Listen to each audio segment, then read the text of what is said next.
નમસ્કાર મિત્રો, આજે સીધું ને સટના સ્પેશિયલ એપિસોડમાં આપણે એવી એક વ્યક્તિની વાત કરવાના છીએ જે કેન્દ્રમાં ગૃહમંત્રી રહી, આંધ્રપ્રદેશની ગવર્નર રહી, મહારાષ્ટ્રની મુખ્યમંત્રી રહી અને જેણે મહારાષ્ટ્રમાં નાણામંત્રી તરીકે મહદઅંશે સૌથી વધુ બજેટ રજૂ કર્યા. અને એ વાત આપણે જરા હટકે કરવી છે.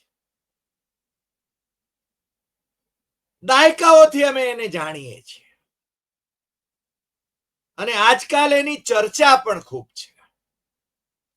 પણ જે વાત કરવી છે એ કંઈક નોખી એટલા માટે છે કે આટલા હોદ્દે રહેલી વ્યક્તિ, આટલી ઊંચાઈ ઉપર રહેલી વ્યક્તિ એ પોતાના બાળપણની વાતો કરે અને બાળપણમાં એને ચોરી કરવાનો શોખ હોય, લોકોએ ખાઈને કંઈક એઠું ફેંકી દીધું હોય એ ચાટવાનો શોખ હોય, એ વાત પોતાના સંસ્મરણોમાં જ્યારે માણસ 85 વર્ષની ઉંમરે પહોંચવા થયો હોય અને તમામ સિદ્ધિઓ જેણે મેળવી હોય, જેના સંતાનો પણ એ ધારાસભ્ય અને સાંસદ હોઈ શકે, એવું કલ્પવું જરા મુશ્કેલ છે. અમારે આ ધ્યાનેશ્વરની વાત કરવી છે.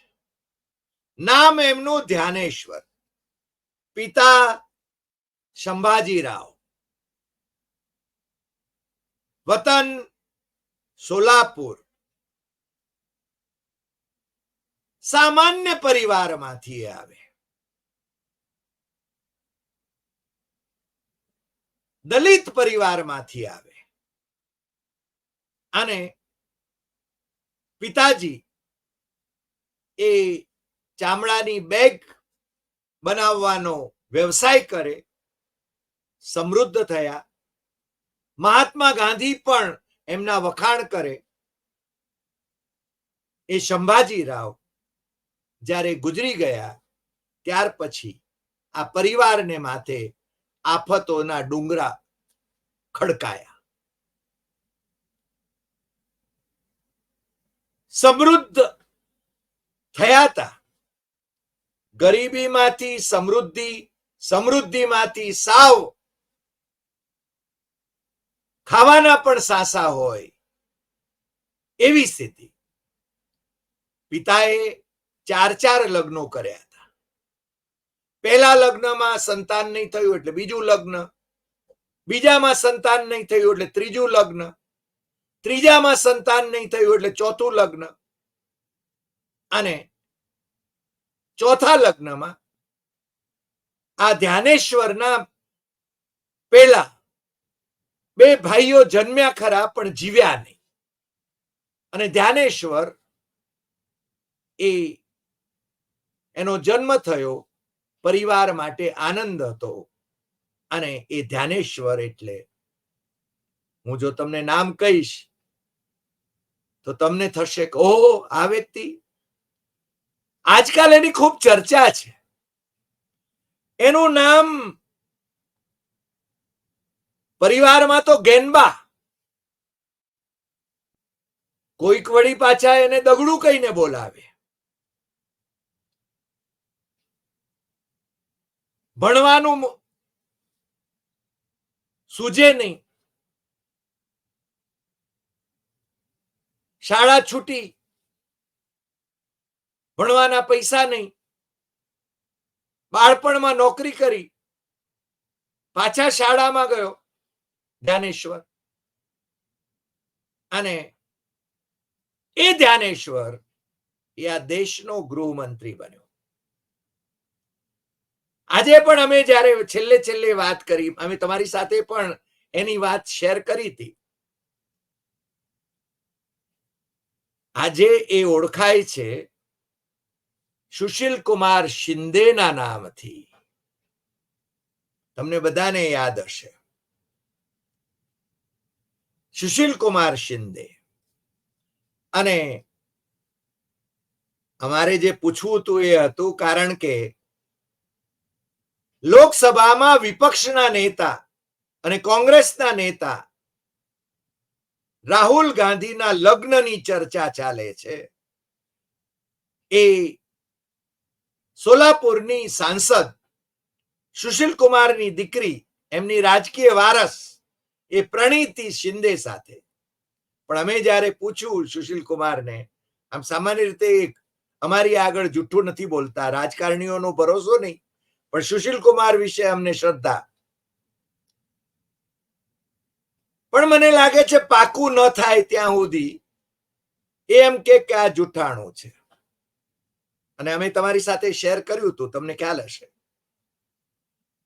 સોશિયલ મીડિયામાં, અખબારોમાં, મેગેઝિનોમાં રાહુલ ગાંધી અને પ્રણીતિ શિંદે એની તસવીરો, એનો મારો ચાલે છે. એમના લગ્ન થવાના છે, ઓક્ટોબરમાં થશે, નવેમ્બરમાં થશે. જોકે એનું કોઈ કન્ફર્મેશન હજુ છે નહીં, પણ સુશીલ કુમાર શિંદેનો પરિવાર એ સોનિયા ગાંધીના પરિવારથી ખૂબ નજીક છે. અને એમના માટે સોનિયા ગાંધી માટેનો જે ભાવ છે એ પણ અભૂતપૂર્વ છે. રાજકારણમાં એમને લઈ આવ્યા શરદ પવાર, પણ શરદ પવારે જ્યારે સોનિયા ગાંધીના વિદેશી મૂળની વાત કરીને જ્યારે પંગો લીધો, અમે પંગો કહીએ, ત્યારે અને અલગ પક્ષ કર્યો રાષ્ટ્રવાદી કોંગ્રેસ, ત્યારે સુશીલ કુમારે એમની સાથે જવાને બદલે સોનિયા ગાંધીની કોંગ્રેસ સાથે જ રહેવાનું પસંદ કર્યું. અને સોનિયા ગાંધીએ એમને ઘણા બધા ઊંચા હોદ્દાઓ ઉપર બિરાજમાન કર્યા.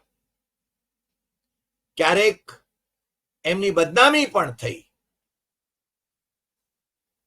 આરએસએસ માટે એમણે જે નિવેદન કર્યું નહોતું, એમના ગૃહમંત્રીએ કર્યું હતું, કેન્દ્રીય ગૃહમંત્રીએ. એ ભગવા આતંકવાદની વાત એ આર.કે. સિંઘે 23 જાન્યુઆરી 2013 રોજ કરી હતી. પરંતુ એ આર.કે. સિંઘ જ્યારે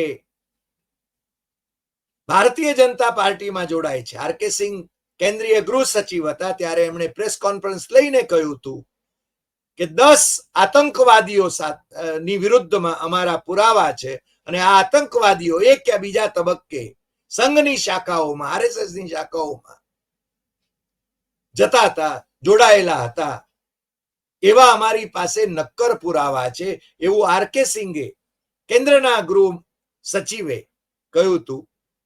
અને પછી જ્યારે નરેન્દ્ર મોદીએ એમને ભારતીય જનતા પાર્ટી સાથે જોડ્યા, આરા, બિહારની આરા બેઠક ઉપરથી એમને ઉમેદવાર બનાવ્યા, ત્યારે સિંઘે પલટી મારી. અને સુશીલ કુમાર એના વિશે કહે છે કે હવે તો એ જે કહેશે એ મારે કંઈ એના વિશે સ્પષ્ટતા કરવી નથી. આ આર.કે. સિંઘ એ નરેન્દ્ર મોદીની 2 સરકારમાં, એટલે કે 2014 અને 2019માં મંત્રી રહ્યા. આ વખતે 2024માં એ આરાથી હારી ગયા CPI-MLના કેન્ડિડેટની સામે. હવે ક્યાં છે એ પાછા શોધવા પડે. પણ આર.કે. સિંઘ એ ક્યારેક લાલુ પ્રસાદના પણ લાડકા હતા. અને ગુપ્ત ઓપરેશન જ્યારે કરવાનું હતું, ત્યારે લાલુ પ્રસાદે એમને સમસ્તીપુર મોકલાવ્યા હતા. અને એ 75 બેચના આમ તો આઈએએસ અધિકારી અને સોમનાથથી અયોધ્યાની જે યાત્રા કાઢી હતી આડવાણીએ, લાલકૃષ્ણ આડવાણીએ, ભારતીય જનતા પાર્ટીના નેતાએ, આમ તો એ રામ યાત્રા હતી કે વોટ યાત્રા હતી એ બધા જાણે છે. ત્યારે સમસ્તીપુરમાં આજ આર.કે. સિંઘે આડવાણીની ધરપકડ કરી હતી અને યાત્રા થંભાવી દીધી હતી. આજે અમે અમારા મિત્ર, વડીલ મિત્ર સુશીલ કુમાર શિંદેને એટલા માટે યાદ કર્યા કે આપણે કંઈક જરા હટકે એપિસોડ તો કરવા પડે. અને સુશીલ કુમાર શિંદે પોતાના જીવનના કેટલાક પ્રસંગો એ રશીદ કિડવાઈને વર્ણવ્યા અને એના પરથી જે પુસ્તક પ્રકાશિત થયું છે એ પુસ્તક એમણે સોનિયા ગાંધીને જ આમ તો અર્પણ કર્યું છે. એનું નામ છે 5 Decades in Politics. અમે તમને કહ્યું હતું જ્યારે સુશીલ કુમાર શિંદે સાથે અમે એ વખતે વાત કરી, રાહુલ ગાંધી અને પ્રણીતિ શિંદેના લગ્નને વિશે પોઈન્ટેડ સવાલ કરીને, ત્યારે એમના પુસ્તકનો ઓર્ડર તો અમે ઓલરેડી આપી દીધો હતો, પણ પુસ્તક આવ્યું નહોતું. પુસ્તક આવ્યું ત્યારે અમે ખરેખર આ મિત્રને જે સ્વરૂપે જોયા છે, કોઈ દંભ વગર, આ માણસ કોઈ દંભ વગરનો, જે અદાલતમાં પહેલા છે ને નોકરી કરે છે, અદાલતની અંદર પેલો જે હાક મારે હાજીર હો, કારણ કે એની પરિસ્થિતિ એવી હતી. એ પછી એટલે એમાંથી પછી એને પ્રમોશન મળીને પ્યુન થાય છે. એ ભણવાનું ચાલુ રાખે છે, એલએલબી કરવા માટે ભણે છે. ત્યાં એને એટલે ગ્રેજ્યુએટ થઈ જાય છે અને પછી એ એલએલબી કરે છે. અને એલએલબી હજુ તો કરી રહ્યા છે ત્યારે એ મુંબઈ પોલીસમાં સબ ઇન્સ્પેક્ટર તરીકે એનું સિલેક્શન થાય છે. અને આપણા વડનગરના નવનીત શાહ, જે કાપડ મહાજન, મુંબઈનું કાલબાદેવીનું કાપડ મહાજન હતું, નવનીતભાઈની સાથે અમારે બહુ જ ઘનિષ્ઠ સંબંધ રહ્યો. અમે મુંબઈમાં જ્યારે પત્રકારત્વમાં હતા ત્યારે એ નવનીતભાઈના એમના માટે જે સુરક્ષાની વ્યવસ્થા, કારણ કે એ વખતે શરદરાવ અમારા બીજા મિત્ર જે કામદાર નેતા હતા, એ ગુમાસ્તાઓનું યુનિયન હતું, એના તરફથી એમને હુમલાનો ડર લાગતો હતો. ત્યારે એમની સિક્યોરિટી માટે જે અધિકારીને એની સિક્યોરિટી આપવામાં આવી હતી એ સુશીલ કુમાર શિંદે. અને એ સુશીલ કુમાર શિંદે એ રાજકારણમાં પ્રવેશ કરે છે. રાજકારણમાં એ એમએલએ થાય છે, મિનિસ્ટર થાય છે, ફાઇનાન્સ મિનિસ્ટર થાય છે અને સતત ફાઇનાન્સ મિનિસ્ટર રહે છે મહારાષ્ટ્રમાં. અને મેં કહ્યું એમ સંભવતઃ મહારાષ્ટ્રમાં સૌથી વધુ બજેટ રજૂ કરનાર ફાઇનાન્સ મિનિસ્ટર, સફળ ફાઇનાન્સ મિનિસ્ટર તરીકે પણ સુશીલ કુમારનું નામ લેવાય. એ પછી એ આંધ્રના ગવર્નર થાય છે. પણ એ છેલ્લે આમ તો પહેલા અમને એકવાર કહેલું 86માં કે આ મરાઠાઓ મને મુખ્યમંત્રી નહીં થવા દે કારણ કે હું દલિત છું. પણ પછી એ મુખ્યમંત્રી પણ બન્યા અને એમણે મુખ્યમંત્રી તરીકેનો ચાર્જ અમારા બીજા મિત્ર વિલાસરાવ દેશમુખ, જે સરપંચથી માંડીને મુખ્યમંત્રી અને કેન્દ્રીય મંત્રી તરીકે રહ્યા, એ વિલાસરાવ દેશમુખ હવે તો એ સદગત થઈ ગયા છે. પણ એ વિલાસરાવ અને સુશીલ કુમાર લખે છે કે દો હંસો કી જોડી અમારી હતી અને સંયોગ કેવો હતો કે મને સોનિયા ગાંધીએ કહ્યું કે તમારે તમારે વિલાસરાવ દેશમુખની પાસેથી મુખ્યમંત્રી પદનો ચાર્જ લેવાનો છે. ઓફકોર્સ બંને મિત્રો ની એવી ઘનિષ્ઠ મિત્રતા હતી કે એમાં કોઈ ક્યારેય તિરાડ ન પડી. પણ આની અંદર જે પ્રસંગો એમણે વર્ણવ્યા છે, પોલીસ ના પ્રસંગો, વિદેશ યાત્રાઓ, આર.કે. સિંહ સાથેના અને એમના અનુભવો, એ બધું.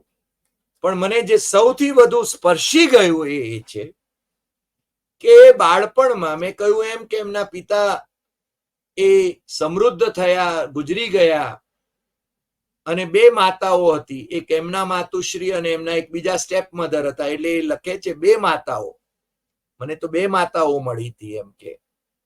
અને એને માથે જે જવાબદારી હતી, અને કે મને છે ને બહુ જ સારું ખાવાનો શોખ.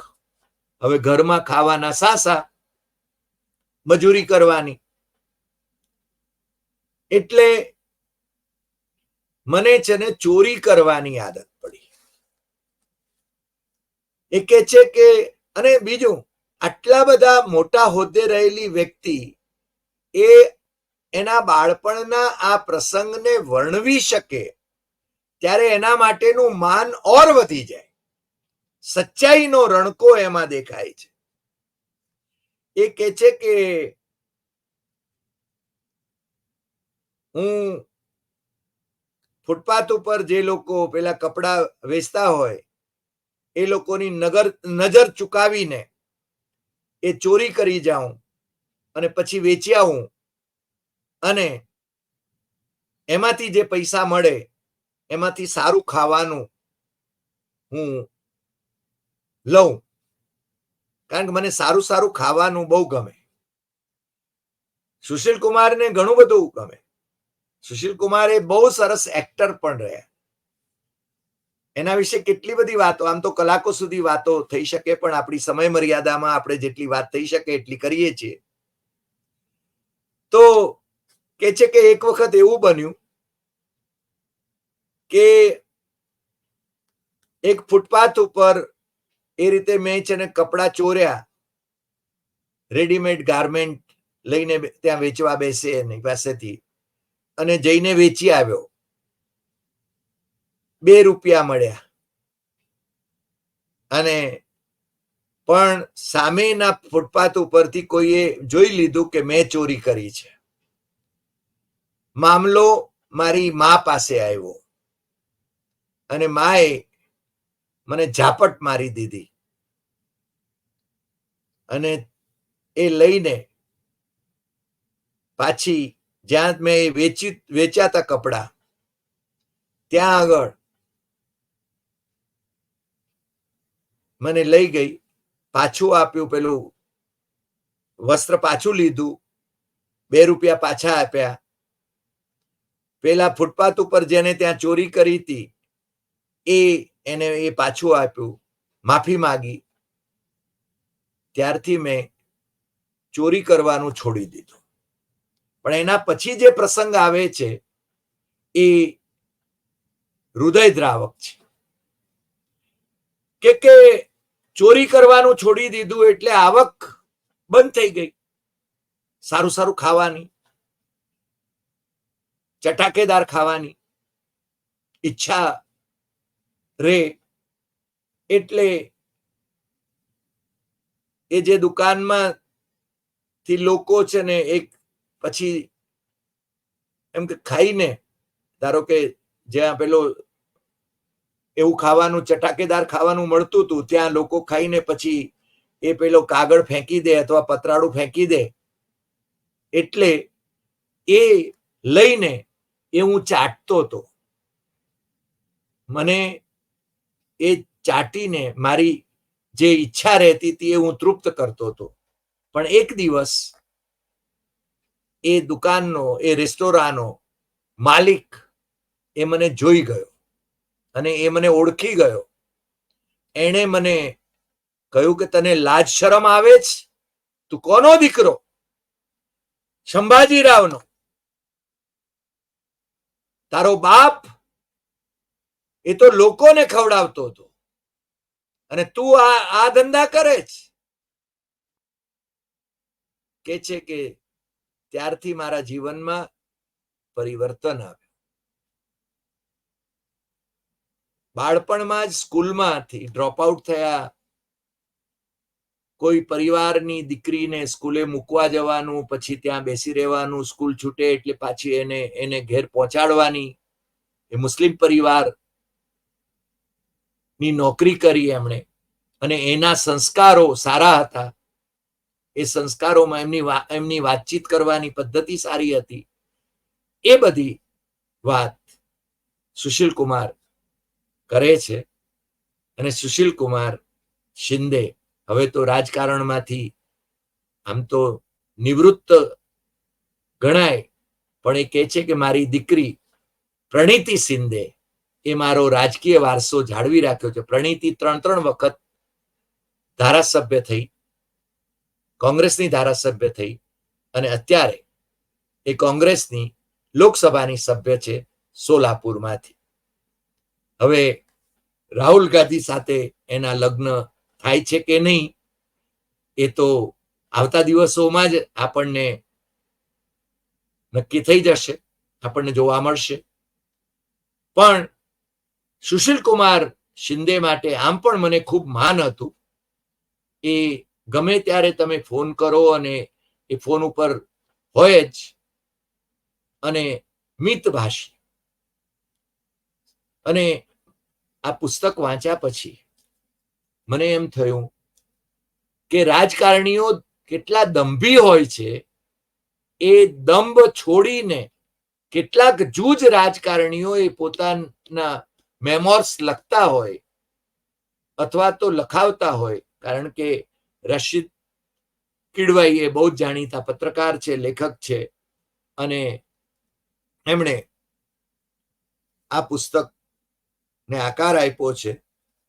સુશીલ કુમારે એમની પ્રેમ કહાણીની વાત પણ કરી છે, પણ એ ક્યારેક ઉજ્જવલા સાથે કઈ રીતે લગ્ન થયા એમના, એની વાત કરીશું. એ પણ બહુ જ ઇન્ટરેસ્ટિંગ છે. એક પોલીસ ઓફિસર ક્યારે પ્રેમમાં પડી જાય છે અને એ સામેનો પાત્રને કહી શકતો નથી, અને જ્યારે સામેનું પાત્ર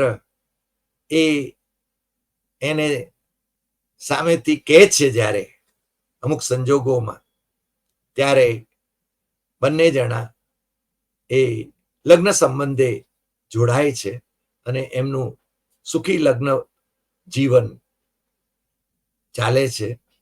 એ વાત ક્યારેક કરીશું. આજે આટલી વાત. આશા રાખું છું કે તમને આ એપિસોડ ગમ્યો હશે. એમાંથી પ્રેરણા લેવા જેવી વાત પણ છે. સચ્ચાઈનો રણકો છે આ સુશીલ કુમાર શિંદે ના અનુભવોને એની વાતમાં. રાજકારણીઓ જુઠ્ઠાડા જ હોય, ખોટાડા જ હોય એવું નથી હોતું. એ આ એમના મેમોર્સમાં અને 5 દાયકાના રાજકારણમાં આપણને જરૂર અનુભવાય છે. તમે પણ આ પુસ્તક એમેઝોન પરથી મંગાવી શકો છો. મેં તો મંગાવી લીધેલું છે. નમસ્કાર.